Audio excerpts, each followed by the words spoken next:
Hello, my darling, and welcome to today's adventure, a scary Christmas. You are all alone in this battle, but I'm here to guide you, and we're going to do our best to save Christmas. In an age long forgotten, a ravenous emptiness known as Volodok emerged from the ether. So great and insatiable was Volodok's hunger that it consumed gods with a single breath.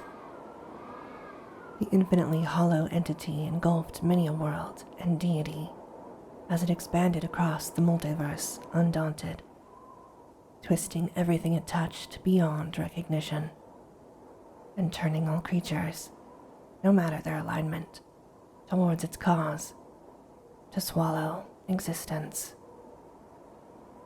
In a last-ditch effort to stem the relentless tide of desolation, entire pantheons of gods, both good and evil, joined forces.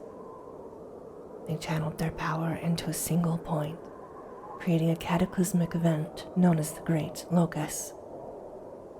Many celestials and entire galaxies perished in the ensuing battle. But in the final moments, the point of power captured Volodok and imprisoned it in 13 black, crystalline obelisks forged in the heart of a pulsing star. These mineral prisons were scattered to the many corners of the cosmos. Most remained beyond the sight of prying eyes and grasps of curious fingers. Conflict, however, saw several obelisks hurled across creation. Some collided with various planes, causing cosmic anomalies. The obelisks were given many names over the ages, but were commonly called Volodok obelisks. The denizens of the Feywight named one such obelisk the Coal Star, for against the stark white snow the fallen star was a black so deep it emitted darkness and resonated with the sickly corruption that etched indelible marks upon the souls of those foolish enough to get too close. But then, 3 days ago, a corrupted meteorite, which Santa's little helpers named the Coal Star, fell from the sky, and it crashed in the woods north of Christmas Village. The resulting explosion damaged the surrounding area, and the evil emanating from the rock has since twisted Santa and many of his little helpers into violent creatures bent on spreading an ancient corruption. What's more, parasites that arrive with the rock have transformed Santa's reindeer into evil abominations with powerful abilities. We begin lost in a blizzard. Wind lashes at you with unrelenting waves of hail, making it all but impossible to hear. Visibility is such that when you extend your arm, you can barely see your hand. Shards of ice pelt you from every direction. The air is so cold it feels sharp and burns when you inhale. Your skin tingles as cold begins to worm its way toward your bones. You find yourself caught in the mother of all blizzards. As you walk, you begin to hear a noise. You wonder if it's one of Santa's corrupted, one of the reindeer. You know from the map that the hot springs aren't too far away. You now have a choice. Do you investigate the noise, or do you pull up your hood, keep your face down, and keep walking? Your decision is based on the roll of the snowflake. Score 1 through 10, we investigate the noise. Score an 11 through 20, we continue walking. It seems you are lucky. You stumble through the blizzard, step after step, more difficult than the next. But soon, you hear sounds, from what you believe to be the hot springs. You slow your pace. You don't want to fall off the cliff. You soon find yourself standing on a 20-foot slope above the hot springs. You feel exhausted, yet elated at the same time. You feel the warmth from the hot springs begin to surround you as the blizzard continues to pelt itself against your back.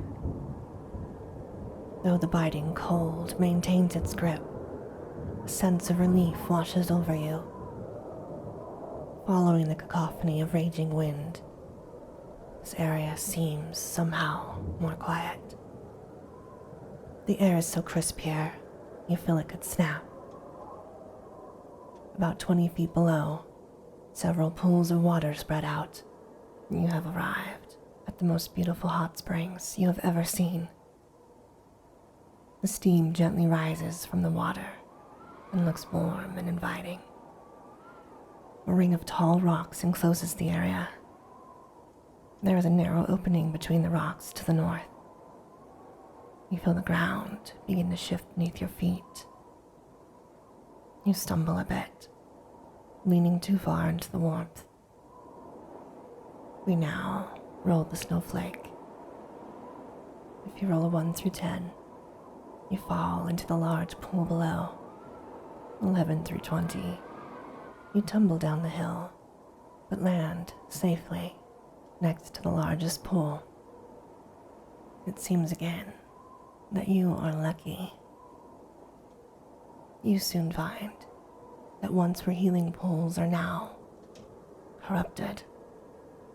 The coal star impact opened subterranean fissures, causing dangerous elements to seep into the spring water, turning all the pools acidic. Thick, slippery ice covers the ground, and you slip.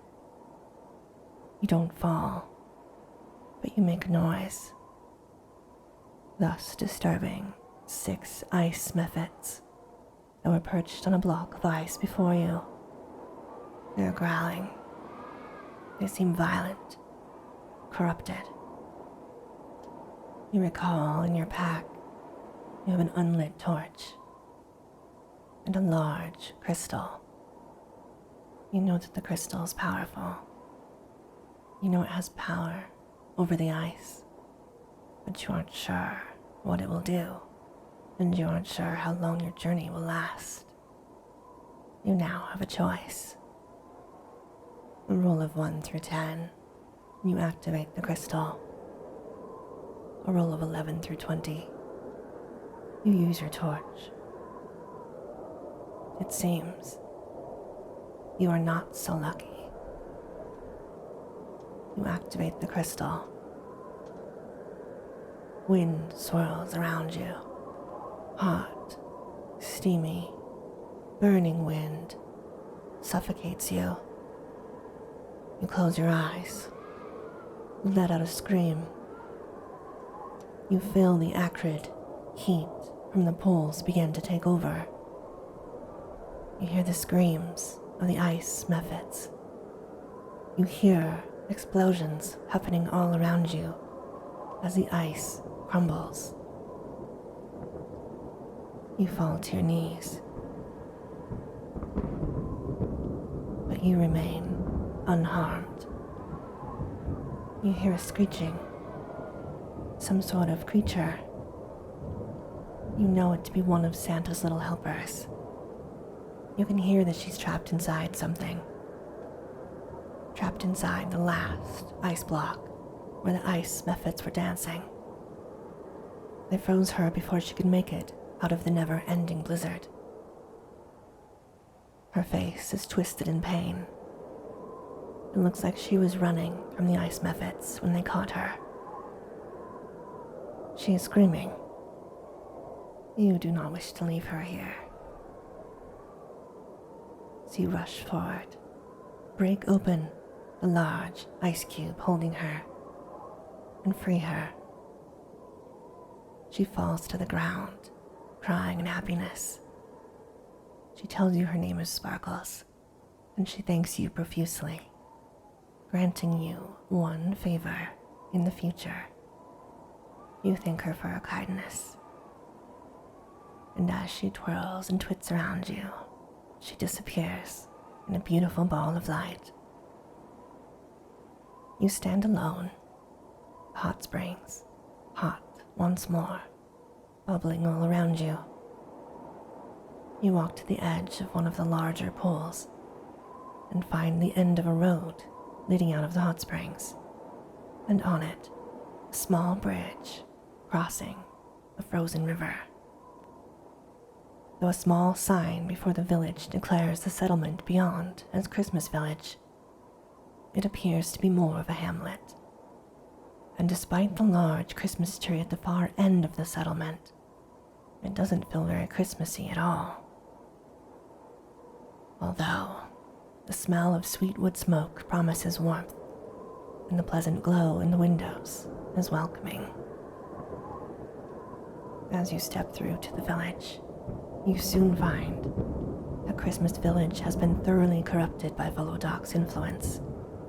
Many of Santa's little helpers have turned into evil Santa's little yelpers. These tiny fey creatures work tirelessly to imbue children's toys with Coulsar corruption, all in a plot to corrupt the world on Christmas. Santa's reindeer have been infected by Volodoc parasites and have been granted twisted abilities, becoming Santa's reindeer. They patrol Christmas Village, ensuring that Volodoc's work continues unimpeded. They also hunt any of Santa's little helpers that escaped Volodoc's corruption, locking them into cages so they too can be corrupted. The crooked reindeer attack intruders without question.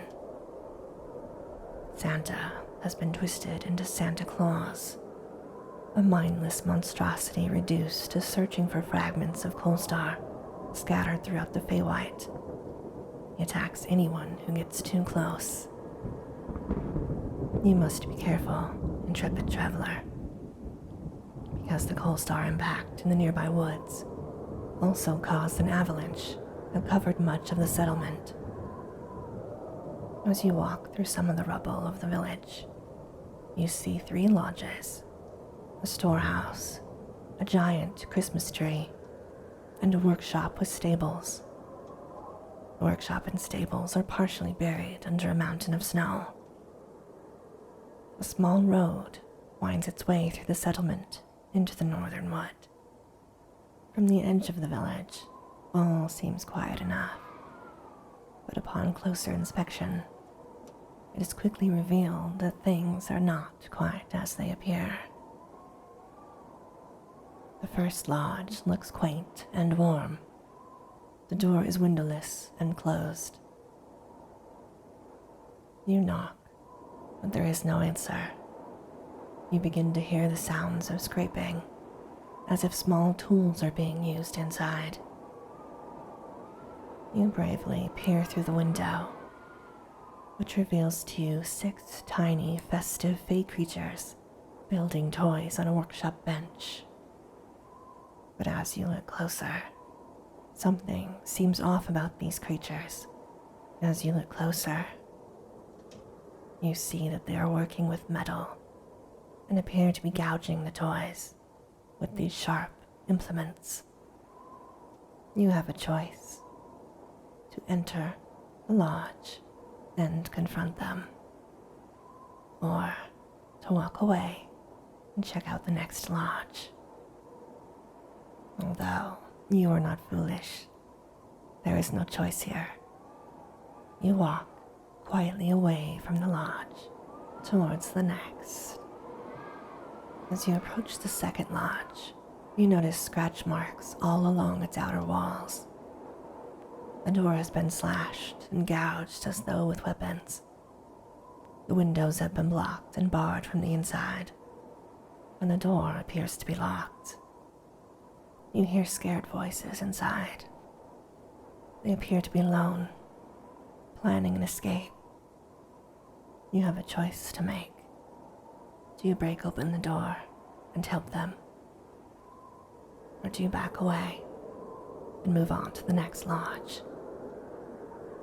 Unfortunately, you are a hero, and you decide to use whatever you can to break open the door as quietly as possible. As you approach the door, you hear a snoring sound. And you lean a bit too heavily on the porch, causing a loud creaking. A guard awakens, snorting, and falls over in his chair, accidentally firing a crossbolt at you.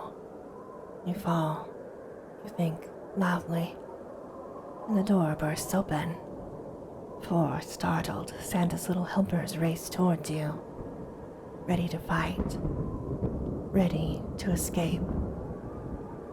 But they find instead a guard who has hit his head and fallen unconscious, and you, who wanted to save them.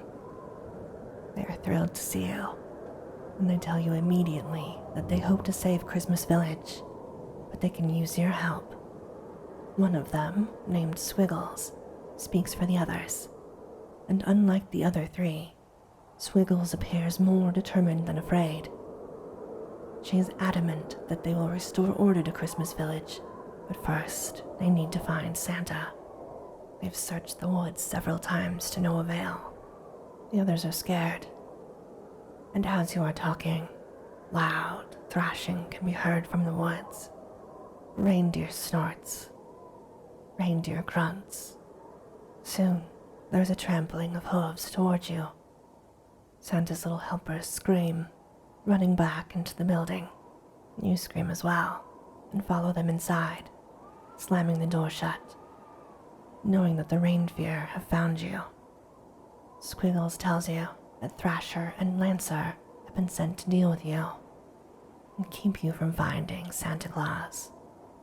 Each of the helpers pulls out a candy cane dagger, scared but ready to fight, unsure what remains in your bag after using the crystal before at the hot pools.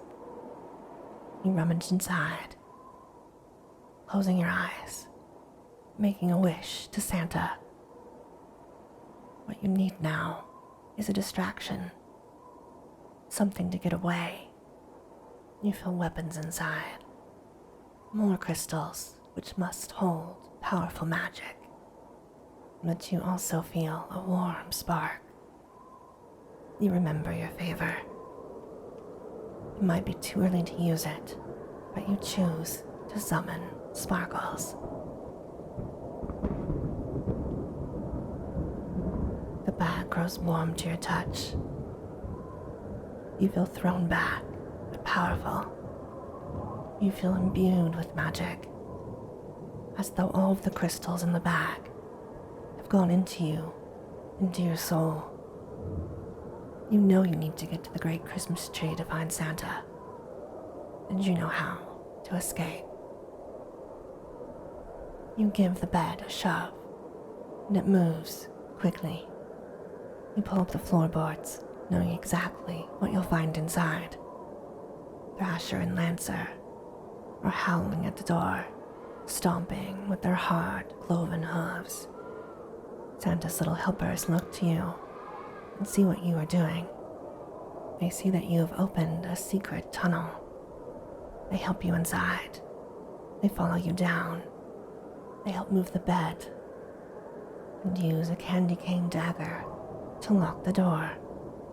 You hold steady for just a moment, listening to the sounds of Thrasher and Lancer banging against the door. Then you pull out your torch, light it, and run. Your feet pound against the stone. It's wet. The wind howls outside. You run for what seems like miles. Soon, you hear noises as though from a workshop. You see a doorway above you and stone stairs. They look like they've never been used in centuries. Santa's little helpers help you open the door, and you quietly peek above into the storehouse.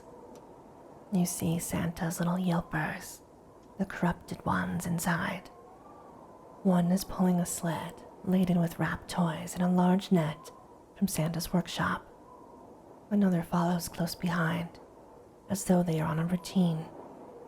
You see that the storehouse is an open space organized in 3 parts. The eastern third is taken up entirely with large nets containing hundreds of Coal Star shard gifts. A large clump of Coal Star shard is situated at the end of the gift pile. 4 small cages surround the Coal Star. A Santa's little helper is trapped inside each cage. They're undergoing transformation into Santa's little yelpers. They look terrified. They're crying. Squiggles whispers to you that the transformation doesn't take long.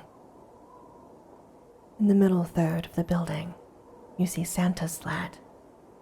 Western third is largely empty, but is beginning to fill with nets of gifts.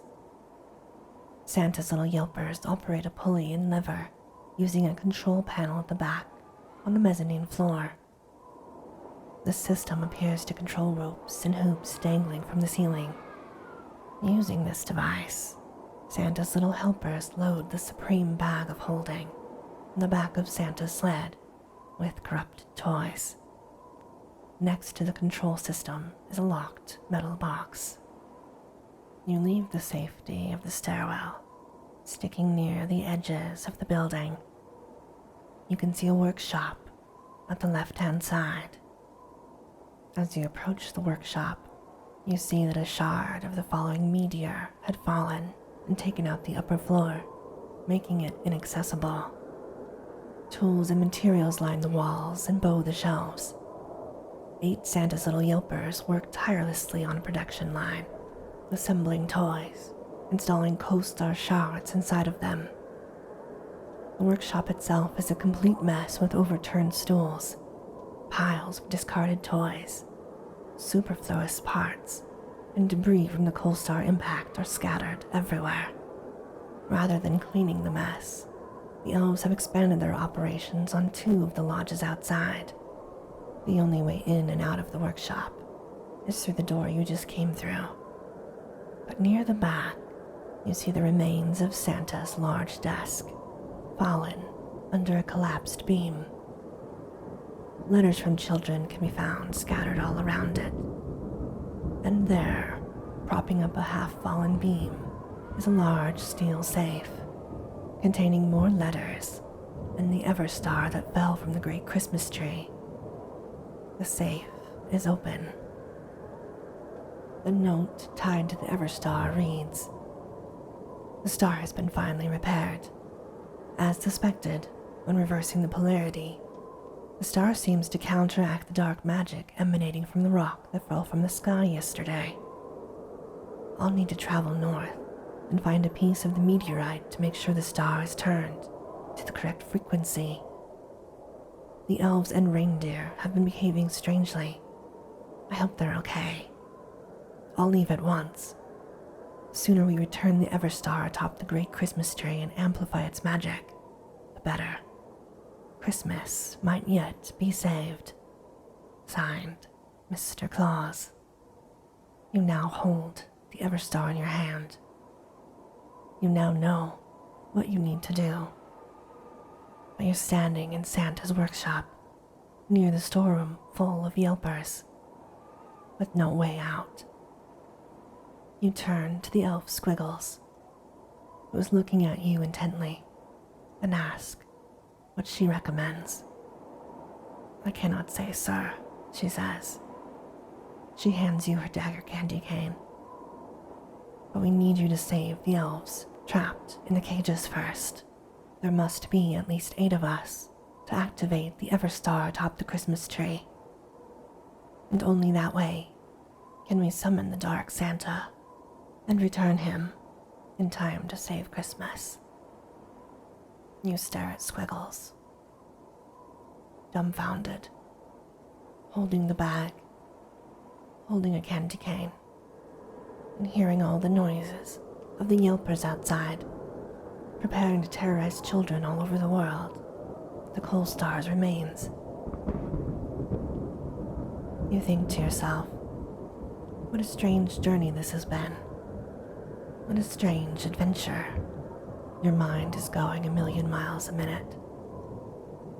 You begin to hear humming. You think you're going crazy. It's making a list, checking it twice. Gonna find out who's naughty and nice. You heard it again. It's making a list. He's checking it twice. He's going to find out who's naughty or nice. And then you realized the sound was coming from the Everstar in your hand. The Everstar. You looked at it closely. Bad or good, you realized. Bad or good, you said out loud. Squiggles looked at you, with a smile growing on her face. I think you're right, sir, she said. You decide on impulse to take the candy cane dagger in your hand and chip at the Everstar. Gently, just at the edges. Small shards of luminous aquamarine fall into your hands. You take each one, lay it on the desk before you, and grind it into a dust. You know there were crystals in your pack. And now, if any of them did the same thing as the first, you might get lucky. You pour the dust into the bag and give it a shake. The crystals make a loud, tinkling noise, like sleigh bells. But outside the workshop door, you hear a frenzied commotion, yelling. More of the reindeers. Thudding cloven hooves as they're lashed to Santa's sleigh. Loud growls. You realize you have two choices. Stealth. Speed. A 1 through 10. And your approach will be stealth. An 11 through 20. And your approach will be speed. It appears you are unlucky, knowing you must be quick to save the helpers, activate the crystals, and spray everyone within distance the Everstar shards. You do a dodge roll through the doors. Santa's little helper is close behind you, bravely shouting, casting shards of magic, enveloping the evil yelpers at each turn. The reindeer watch and holler and stamp their cloven hooves. You toss the bag as high into the sky as you can.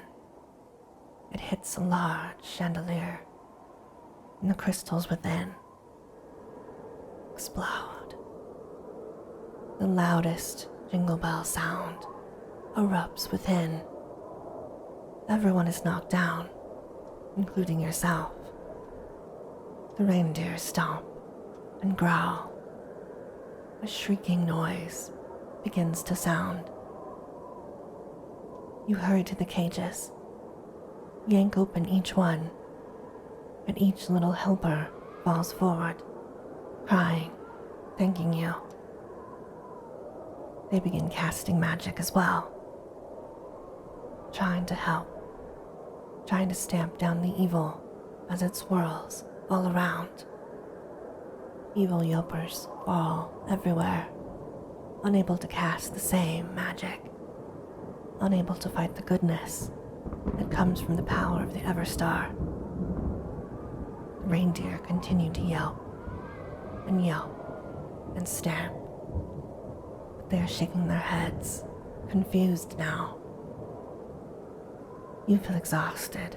You feel yourself falling to the ground.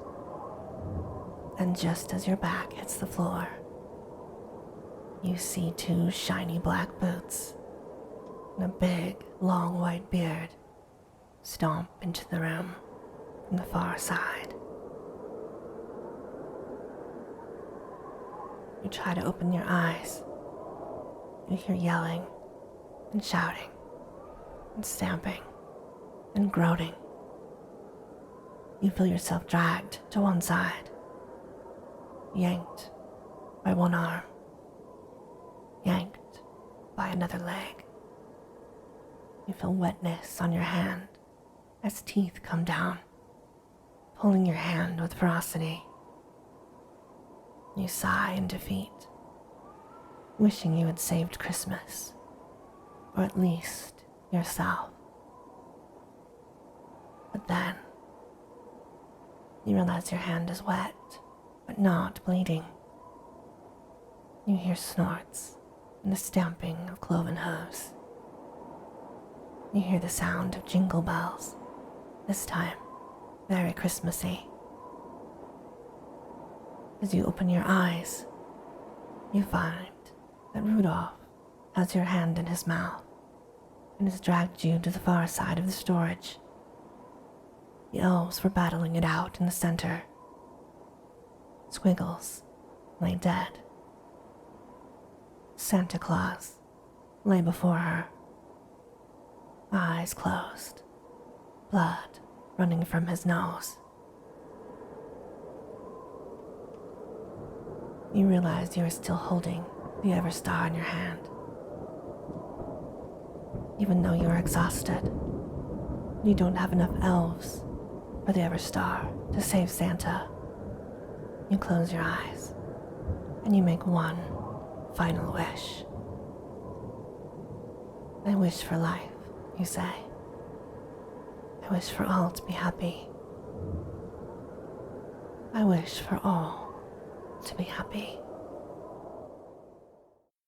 Silence surrounded you.